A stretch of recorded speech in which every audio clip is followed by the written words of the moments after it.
we have the pain service following them, the anesthesia guys. And we did a study looking at people who are on just straight up, morphine and narcotics. And then we compare them with people, we do PCA, like a drip ketamine, like a really slow rate. Okay. And again, I think with the neurosurgical patient, we don't use ketamine, but at least for the non-skull-based patients, we'll use that. And they actually help with the pain control and also use 50% less narcotics. So obviously with narcotics causing hypertension, that's sort of the reason why we try that. So when they're here, they probably are not going to be on ketamine. So usually narcotics is what we probably would use. They don't always need muscle relaxant, and what we try to do is really try to push them to get moving, because otherwise they'd be like go to rehab or be here forever. So part of it is we want their pain to be controlled enough they can start using that part that we had harvested from. Okay. And then the hypotension, this comes back to the order sex that we emailed about. Are there specifics put in about what is too low? Like less than 100 style.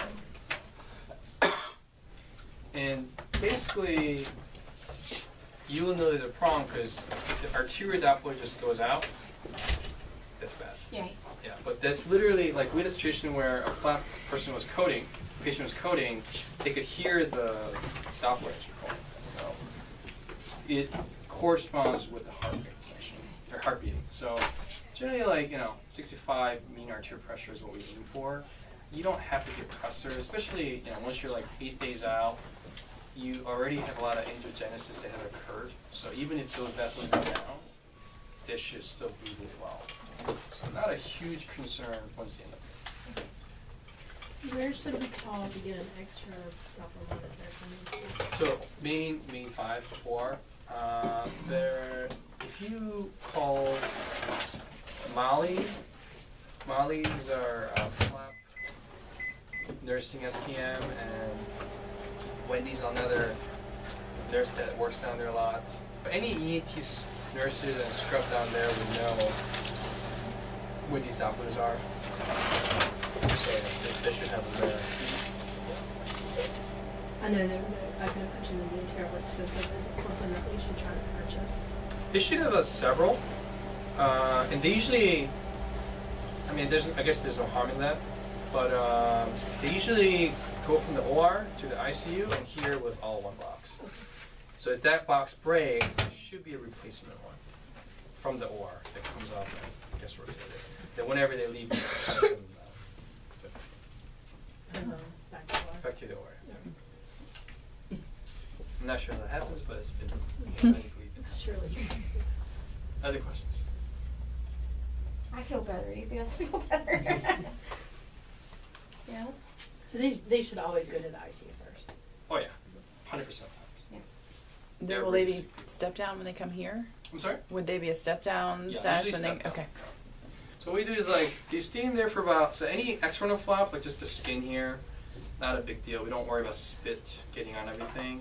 So those people usually leave. They're in the hospital in the ICU for about 7 days and go home like day 9. Okay. Now these mandibles and like big stuff. Anytime spit's involved, those people stay in the ICU for about 7 days, and close to about 14 days as a step down or like regular floor. But when they come out, it's gonna be a step down. But usually by then, we're not worried so much about the flaps. The first 7 days is the most critical. Oral care. Should we be doing that? So they're all going to be NPO, and then maybe depending on, again, if they're radiated, we don't really want them to eat anything because obviously, like when they move stuff around, it's going to start leaking. People that are not radiated, we may start letting them drink water like daytime. The one thing that we do ask you guys to do is squirt like Paradex mouthwash in there and just like suction it out. So it's, if this flaps on this side, just squirt it on this side and just suction out with the end Okay, but no. No need to brush anything. Okay. The other thing is we put Dermabond inside the mouth. Oh. Yeah, that's weird. But I don't like spit leaking, and that's the best thing we found. So there's no harm. It just looks like pretty gross because it's like by then it's be like day 9. Mm-hmm. Yeah. But you're gonna see like plastic purple stuff here with like suture sticking out. That's the Darabont. So don't freak out. That's not flap coming off. But you're gonna see that on the suture line. That's very it looks nasty. Yeah. But that's sort of Darabont is super glue, so it just seals off the gap to minimize any spit getting in there. Mhm. That's why we use all of our flaps. Cool. And we can suction them with the yanker. Yeah. I would just try to avoid like maybe Where don't the- try to like suction too much where the flap's located, but the opposite side. No problem. And you'll see my resident come in every morning and prick it, and then they prick it. So. Any other questions? Yes.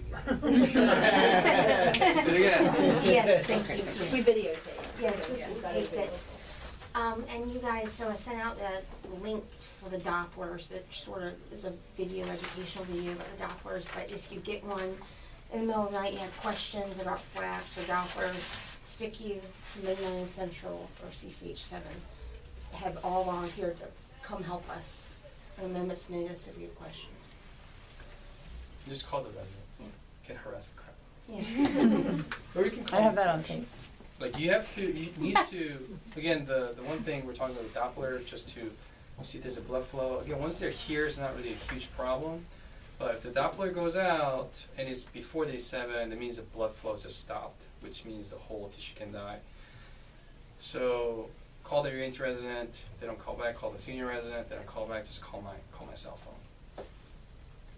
And I'd be happy to like leave my cell phone somewhere. Okay, Great. that's good. Okay. Any questions? Thank you so much. Yep, no problem. Thank you. Great education.